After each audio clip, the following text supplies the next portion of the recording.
Get 6 months of local news for just $2. You get unlimited access to the news and information you need to stay connected to your community. Visit inforum.com/subscribe to get 6 months of local news for just $2. Hey, Plain Talk listeners, have something to say? Call or text Plain Talk with your questions, comments, or headlines you want us to cover. Just dial 701-587-3141. Leave us your message or shoot us a text with your name and location, and you could be featured on an upcoming show. Hi, my name is Ashley, and I am in Jamestown. Hey, Rob and Chad. My name is Tony. I live in Grand Forks.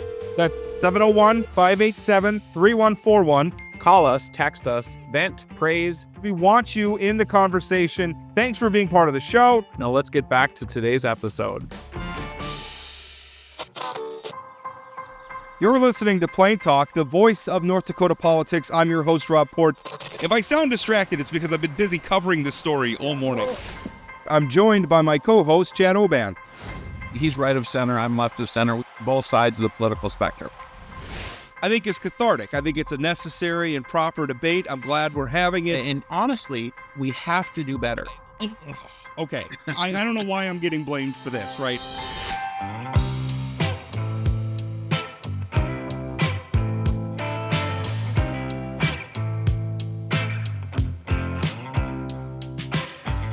Well, we're on hiatus this week, and we have an episode, a rerun interview with Bob Harms. Now, Bob, who Chad has said is his favorite conservative in the state, and you'll listen. It's not true, Rob. If people listen to the episode, I say one of my favorite conservatives. I know this hurts your feelings, but I have other conservatives that I like, not just you, Rob.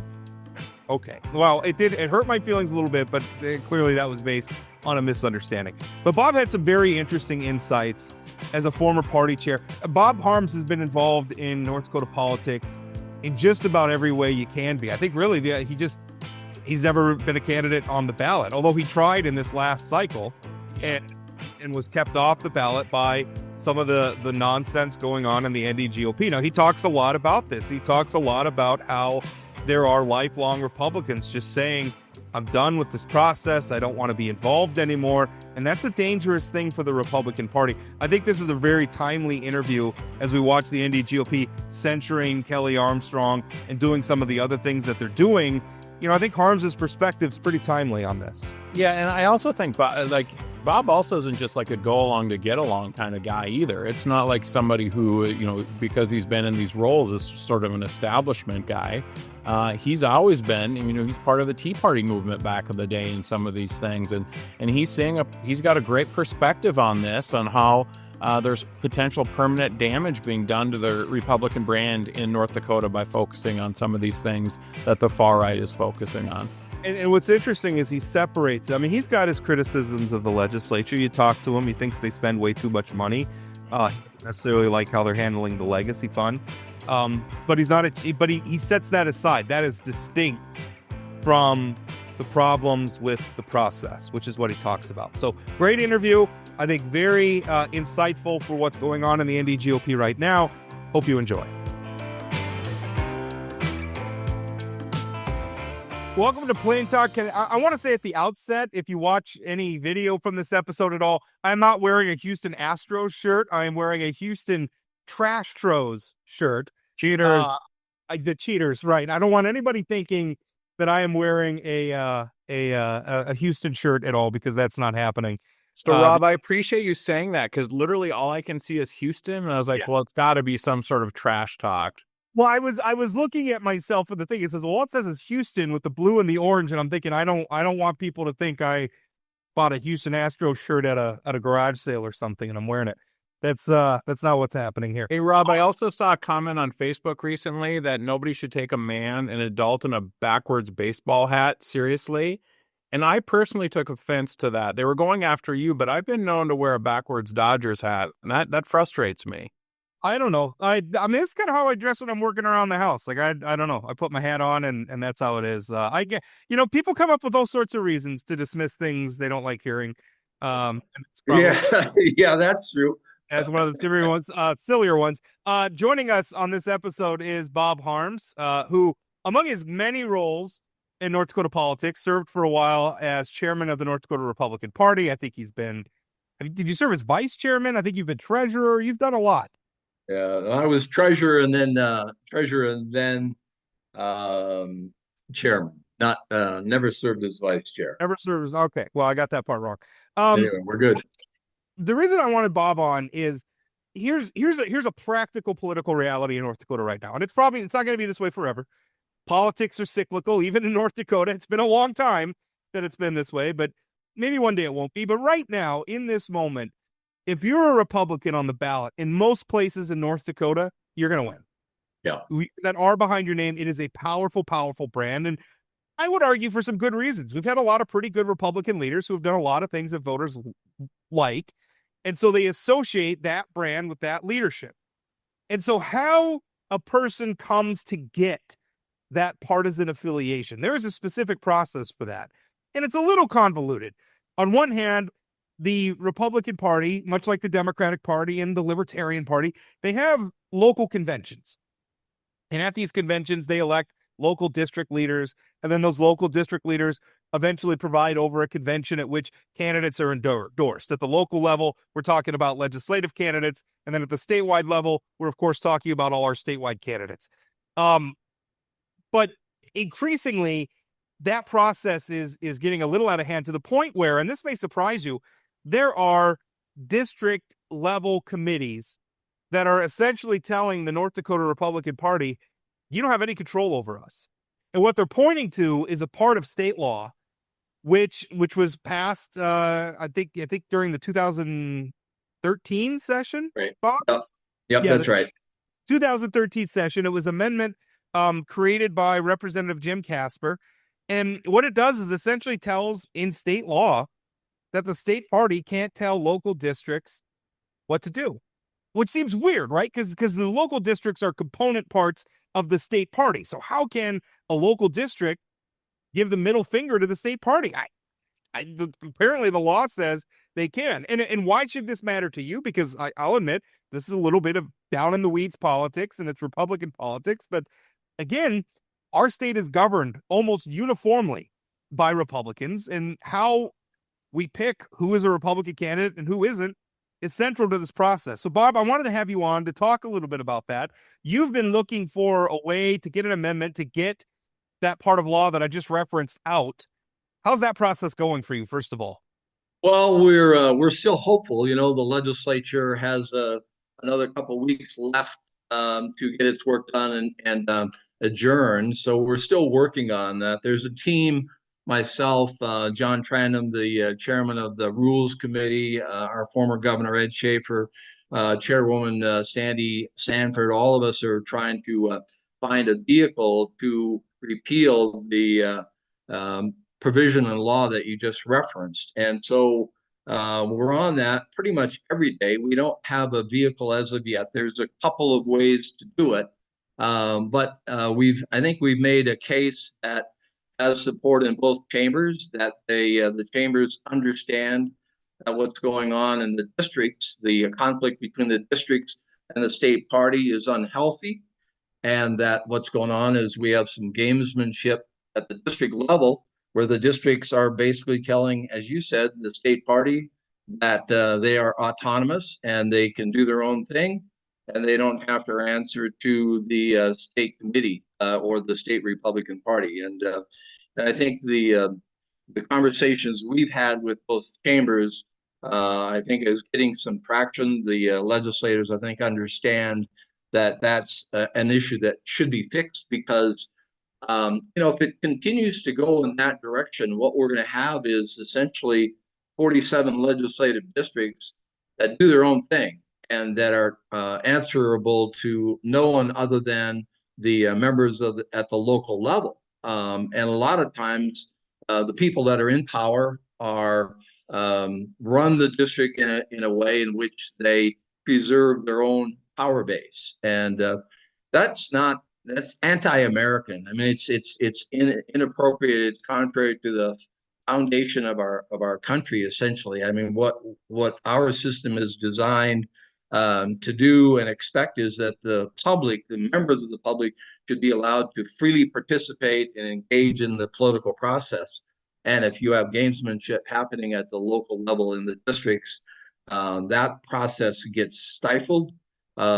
People in power retain power, and they decide who the candidates are. And as a result, then we get legislators that aren't, frankly, as open or subject to a vigorous political discussion, debate, competition that produces a better candidate.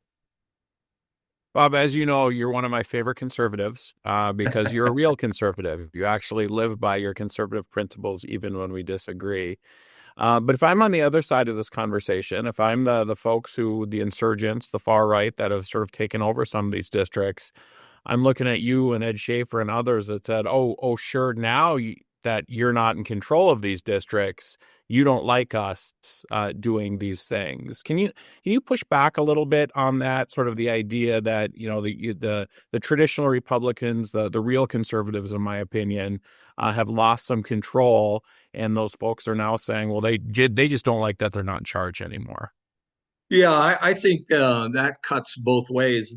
This activity that I'm talking about, the gamesmanship at the district level, and the districts telling the state party, you can't tell us what to do, has been going on for a decade. I mean, that was going on when I was chairman 10 years ago. And you could have a district organization, whether they were right of center or left of center. Those that are in power are playing games to retain power and choose their candidates that they want, whether they're right of center or left of center. And so it's not a matter of, Ed Schaefer and Harms. It's a matter of broader principles that the state party should have rules that all of the districts have a say in forming, and then all of the districts agree that they adhere to, rather than the legislature crafting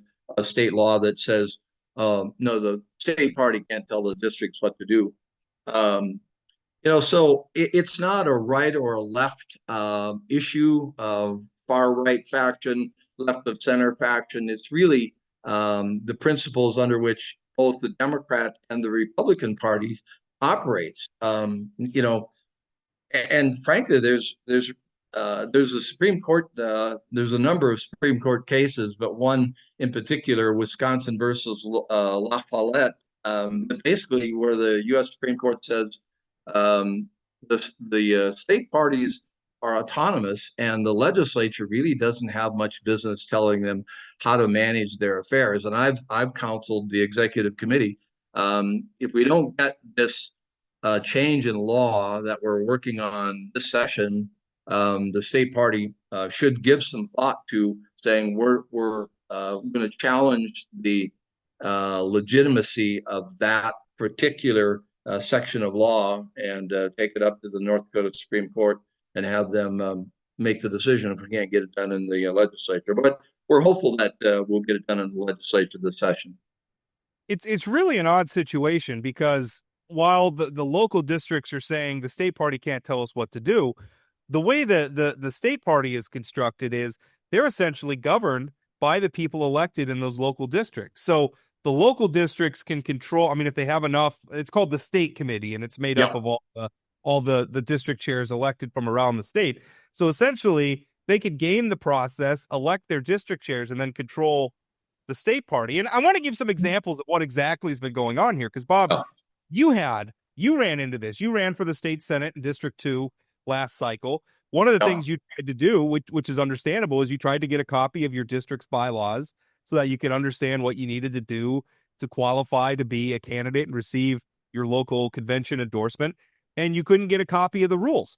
In District 3, during the 2022 cycle, this was here in Minot, District 3 had a rule which said that you couldn't participate in their convention unless you had paid local party dues in the previous year to District 3. But that means that if you had just moved into District 3, or you were just getting involved in Republican politics for the first time, or remember, that was one of the first elections after redistricting. So if you've just been drawn in to District 3, and Jeez. your home wasn't even in District 3 previously, you weren't allowed to participate. And that protected Representative Lori Van Winkle and Representative Jeff Hoverson from a challenge. In District 38 in Minot, City Councilwoman Lisa Olson, paid her party dues and was intending to be a candidate, and she was a candidate to run for the legislature, but she wasn't allowed to even seek her local party's endorsement because they returned her membership dues and said, we don't consider you a Republican because of some social media posts that she made. So those are the sort of shenanigans that are going on. And, to Chad's point about people saying, well, it's just the people in power now that want to change the rules. I would argue, I don't care what faction you're a part of. That's wrong. That's wrong. If you're going to sit down and play a game of Monopoly, we should all be able to read the rules.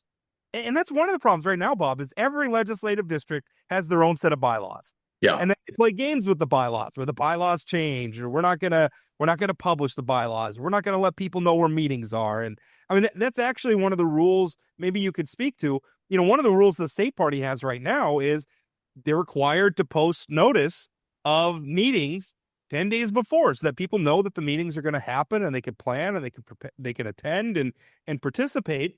And there are local districts that don't want to do that. That's one of the bones of tension right now. I don't see how that's defensible. Yeah, no, that's exactly right. And the example you cite is one of the things that have been that have brought this thing to the forefront in this legislative session, where that rule is part of the articles of the rules of the North Dakota Republican Party. Do just what you said, requires 10 days advance notice of any meeting. And we have district chairmen that have not complied with that and basically say we're not following it because state law tells us that you, the state party, don't have the ability to tell us, the districts, how to do our business. And that's the kind of example that's going on out there. That what we want. You and I have talked about this before. Let's say we want every district to have a uniform set of bylaws. You and I have talked about it. We play softball around the state. The rules should be the same. Whether it's in Watford City or Wilton or Wahpeton, all of the rules, and we play softball or volleyball, you name it, should be the same. Same should be applicable when it comes to something so important as how do we run our political processes. But the state law says if the state party were to make uniform bylaws throughout the state for every district to operate under, state law says, no, you can't do that. And so that's the key thing that I think gives that's created this unrest, this discord that exists within the political process right now. I want to drill down on that, why that's important for the average member of the public. If you've ever thought, hey, I want to get involved in my local political party, whether it's Republican or Democrat, and I don't think Democrats, or maybe Chad can speak to this, I don't think Democrats are struggling with this right now. This seems to be a struggle in the Republican Party. But well, Democrats want anybody to show up at their stuff. They're not trying to exclude people from the process. Yeah. Come on. Yeah, You win elections through addition, not through subtraction. And eventually Republicans are going to figure that out. Yeah. Well, Republicans have the luxury of a lot of inertia behind them right now, but they can destroy that inertia. But I mean, again, I wanted for the average listener who's wondering, why should I care about this, like in weeds party stuff? Well, if you've ever thought about running for the legislature, this is what you're going to be up against. Depending on what district you live in, then you may say, well, I think I'm a Republican because of the things I believe, and I'd like to put my name in to see if I can get the endorsement. And you may get locked out. They may say you're not even allowed to know the rules of the process for what you have to do. And that is just, it is fundamentally unfair. And I guess that's my next question for you, Bob, is eventually this is going to cost Republicans, right? I mean, if you alienate enough people by doing this stuff, they're just going to find somewhere else to go. They're going to decide the party's not for them. Yeah, no, I agree, and that is unfolding as we speak. I mean, you can go on social media, go into statewide newspapers, and read letters to the editor. I mean, we have former elected officials, statewide elected officials, long time, lifelong Republicans saying, I'm done. I've had it. I'm not going to any more conventions, whether it's at the state level or the endorsing convention. I've had friends tell me, Harms, there is no way I'm going to engage with the Republican Party any longer because of all the nonsense that's going on.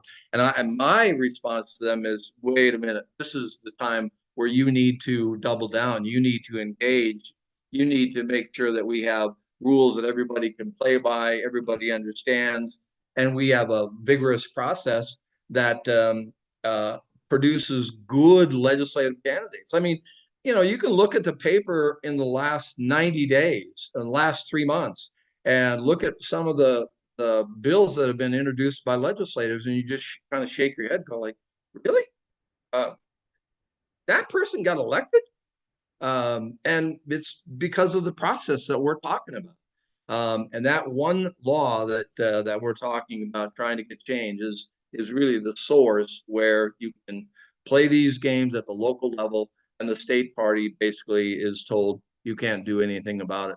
When I was chairman, we had one district that refused to comply with their own bylaws, refused to comply with North Dakota state party bylaws, refused to comply with North Dakota law. I was chairman and I said, I'm going to undo everything that you've done that's contrary to your bylaws, our bylaws, and state law. And when it got right down to it, we didn't have the courage in the state party to challenge them. And that went unchallenged. And that's the kind of stuff that's been going on for a decade in North Dakota. And it soils our political process. It discourages people from participating, because of the gamesmanship and the toxicity that exists within the political arena right now. Bob, I've always sort of thought it was weird that state law dictated how private organizations work in the state. Like, I don't know why state law should set rules for the Democrat or Republican Party on what they do. I understand ballot access and those kind of things, but I mean, are you of the opinion that the state legislature should just get out of this stuff? Let the state Republican Party, they're a private organization. Why should state laws dictate how they decide to run their organization? No, I agree with you 100%. In fact, when I was treasurer, our chairman, Stan Stein, myself, former chairman, Curly Hauglin, all three of us went to the legislature, introduced a bill to do just that. And the Republican legislators refused to support the bill. We couldn't get it passed. And frankly, Jim Casper was one that didn't want us to, I remember being scolded by him at the time, trying to get that thing passed.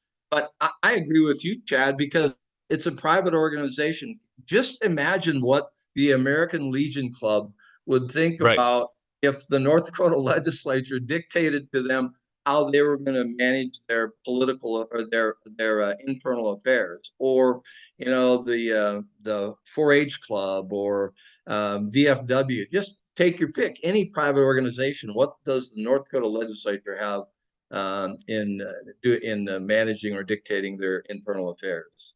And I think you end up with some of these internal spats then showing up in the legislature. I remember one, I can't remember if the bill was earlier this session, but the factions of the Republican Party were going back and forth. And finally, Representative Zach Ista stood up and said, I'm starting to think this bill isn't about me.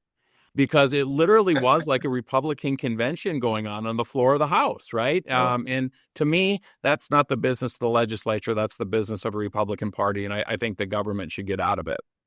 No, I agree. And those kinds of conversations should be taking at Democrat Party headquarters and Republican Party headquarters, not in the legislature. And, I think I would guess 90% of North Dakota citizens would look and say, yeah, if we could give the legislature more time to deal with more important public policy issues and not get sidetracked on things that really are political as opposed to policy, I think most North Dakotans would say, yeah, that's a good idea. Let's do that. And like Chad said, we have some stuff about ballot access where a political party can get ballot access, and then every once in a while you hear about the libertarians circulating a petition to regain ballot access, and then the political parties don't, because you have to run candidates I'm forgetting for what it's like, governor and secretary of state or something. You have to run candidates for those offices, and those candidates have to get a certain number of votes, and then you maintain ballot access, which obviously the Republicans and Democrats typically don't have a problem doing. And then what that ballot access means is essentially the candidates who are endorsed at the convention, they get to go automatically on the ballot and they don't have to petition. One of the bills that Chad was talking about that was debated earlier this session was from Representative Mike Nathy, and it would have removed that ballot access. Essentially, it would have said every candidate, has to petition to appear on the June primary, and the June primary, determines who the party's nominees. I'm okay with some of that, but if you read down in the statute, I mean, it's really dictating down to a granular level, how the districts are going to hold their local conventions and all this stuff. And I think that could be solved at the political party. And then all the political party eventually has to do is tell the state, this is our nominee, put them on the ballot. And if the Republicans want to choose their candidates based on who can stand on their head the longest, then, I think that'd be a dumb way of doing it, but, c'est la vie. So, Rob, that's a good point, and your listeners might appreciate this. So, in order to get on the general election ballot in North Dakota, there are two ways. You can go through the endorsing process at the district level. You can get on the ballot that way, or you can petition to the public. And that's what happened to me. I was prevented from seeking the endorsement at the district level, so I had to run around for a month and get 200 signatures or so to get on the primary ballots. And then who wins in the primary then goes on to the general election. That's the process. And so what's happening at the local level is, and think about this: if you get that endorsement, then you have access to the party's checkbook, you have access to the party's email lists, you have access to the party's political infrastructure, the party members, the executive committee, all of those resources then go to your benefit in terms of competing in the primary. So that's a big deal. And the gamesmanship that takes place influences the outcome of the primary, and whoever wins in the primary, it's pretty much going to be assured in most cases in North Dakota to be the Republican, to be the candidate, the victorious candidate in the general election. Well, gamesmanship in politics is a story about as old as politics. It's always been this way, and we're never going to 100% get it out. But I mean, right now, and I just think about for Republicans who are fighting. I mean, one of the things that they're fighting is the idea that they're a good old boys club, that there's ethics problems. And listen, we've had a lot of headlines that suggest there are some deep-seated ethics. There are a lot of Republicans who have gotten far too comfortable in office. Yeah. And seem to be shielded from accountability. Now, some of that is the fault of the voters who just automatically vote for Republicans and maybe ought to be thinking more about voting for the individual, the candidate, instead of the party affiliation. But some of it is, I mean, I don't know how, when you tell people, well, if you show up and you want to be a candidate in this district, you're not allowed to know what the rules are. Or if the district executive committee doesn't like you, they can just decide you're not a Republican anymore and you're not allowed to participate. That lends itself to the idea that this is some Tammany Hall baloney that's I almost use a different word, some Tammany Hall type baloney that's going on. And I think it tarnishes that Republican brand. And you continue to tarnish it, eventually that Republican brand's not going to be worth what it once was on the ballot.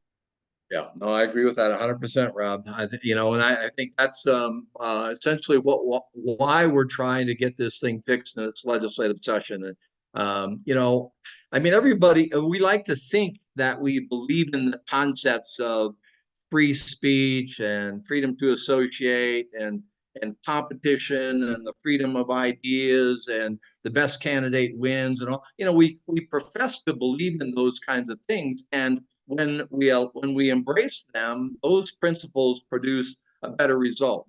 They produce better candidates. They produce better public policy. That's good for the public interest as a whole. But when it comes down to executing and implementing those kinds of ideals, we come up short oftentimes. And the thing that we're talking about this morning is exactly demonstration of why we have to do better in terms of all of those things that I just mentioned. And the political process that we're trying to improve produces public policy that influences our lives, our businesses, our families, and that's really why it's so important that we get this thing fixed. Bob, I'm going to take a little bit of liberty as the co-host of this and shift gears because I want your take on something. You and I work shoulder to shoulder twice, defeating measures that would have eliminated property taxes. The legislature is obviously working on a bunch of different bills. What's sort of your take about this property tax conversation that's going on at the legislature, what it means for potentially another ballot initiative? Are they doing enough? I'm just curious on what you're thinking. Well, I think the legislature and the governor are going to get maybe a B minus or a C plus. It might be enough to keep them out of a ballot measure, maybe. But if I were to give some guidance, I'd say, the price tag is probably bigger than it needs to be. I get concerned about capping legacy fund earnings forever based upon this property tax reform that we're talking about. That's one concern. I don't think anybody that owns a home in North Dakota expects to pay zero property taxes. I think that's bad policy. I think Senator Hogue was right on the mark of trying to make sure that everybody has skin in the game. So, and then the other thing, you and I might disagree about this a little bit, but I think the 3% cap, with some ability to change the cap at the local level, I think is a good idea. I think that will be helpful. I do think that if Robert Harms is a county commissioner in Williams County, and if he wants a budget bigger than 3%, if he has some ability to raise that cap, and he explains to the voters and is accountable to the voters, fine. I think that cap with some sort of a mechanism to allow local voters or local elected officials to move beyond that cap, I think that's a good idea. I am concerned, last thing, I am concerned that we're leaving out a big part of our state, and that is the farmers and the commercial property owners. I'm concerned. I have friends that own apartment buildings, own gas stations, and they're kind of going, what about us? I mean, do you know how much I pay in property taxes on my 18-plex or my 36-plex or my gas station? And I think we're leaving them out, and I think that's a problem. Bob, last question. I don't know. I heard you say that Senator Hogue was right on the mark. I think Senator Hogue's actions may be the reason we get another ballot measure, and I think we're getting another ballot measure regardless of what happens. I think there's people who I think the question is how much political momentum is going to be behind that measure. Yeah. If it's good, effective relief that has some sticker shock when people get their property tax bills again and they feel like, okay, finally, we've done something, then I think it's going to take all the wind out of the sails. I'm worried some of the things you just said with Senator Hogue, we're going to cap the amount of property tax relief people could get, I think is a stupid idea. And this idea that we're going to spread it around and listen, I'm sympathetic to the ag landowners and the landlords and everything, but as a practical political matter, if we spread the relief out too much, it's not going to be enough, and we're going to get another ballot measure, and I don't think we're going to like what's in the ballot measure. That's what I'm afraid of. I think Senator Hogue set us back big time. And Rob, what about Senator Hogue's suggestions? Do you not like the fact that he's moving the primary tax credit up or down to lower it? I don't like that the credit. I don't like that the credit amount came down from. I would have left it at $1,550, but it's down to $1,250 now. I don't like that we're capping it at no more than 75% of a property tax bill. I'm fine with eventually, putting us on a trajectory where a lot of people don't get it. I mean, we're talking about a dollar amount, even at $1,250. If that 75% cap is in place, depending on your property tax value, people may get their statements and not get anything close to $1,250. And as a practical political matter, how are they going to feel about that? They're going to be ticked off. And ticked off voters is what's going to get us another ballot measure. So I don't like that, and I don't like the intent language that we're gonna go out and you say you're hesitant about using legacy fund dollars. I tend to agree with the governor. I don't mind using legacy fund dollars for North Dakotans which the primary residence tax credit does. If your primary residence is in North Dakota, you're in North Dakota. A lot of those landowners you're talking about don't live in North Dakota. You know, a lot of people still properties and stuff. So we're going to use legacy fund dollars to give tax relief to people who don't live in North Dakota. I don't like any three of those things. Yeah, I understand. That's a good conversation. I'm in part sympathetic. The legacy fund thing probably is the one that I'm probably most concerned about. That legacy fund is designed to do something very different, and it's not designed to pay property taxes long term. It's designed to take care of, 50% of our revenue comes out of the oil industry, and not too distant future, our oil revenues are going to start to decline. Some say, "Oh, we have all these other formations we're going to tap."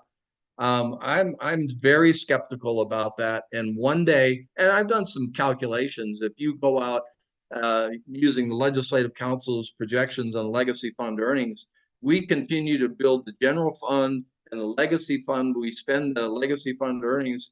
The legacy fund is going to be short by about half of what we'll need in about 10 years. We're building ourselves a financial house of cards that 10 years from now, we're going to go, oh my goodness, what have we done? Well, we'll end the on that bright, happy note. We'll end the interview. Bob, thank you so much for your time. Thanks, Bob. Appreciate it. Good to see you guys. Yep. Always a pleasure. Take care. That's it for today on Plain Talk, the voice of North Dakota politics. Plain Talk is a production of Forum Communications Company. Got a question, comment, or suggestion? Leave us a voicemail or send us a text message at 701-587-3141. That's 701-587-3141. If you haven't subscribed to Plain Talk yet, you can find us on YouTube or your favorite podcast platform like Spotify or Apple Podcasts. For those of you who are already hooked, give us a rating or review. And don't forget to share or tell a friend. Special thanks to my co-host Chad Oban, and from myself and everyone at Plain Talk, thanks for listening.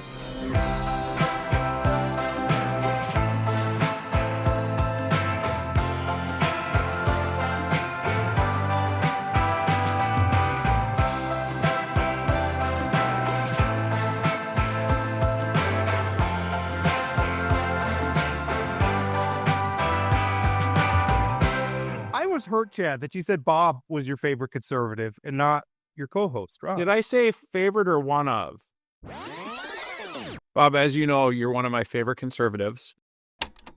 Okay, fair enough.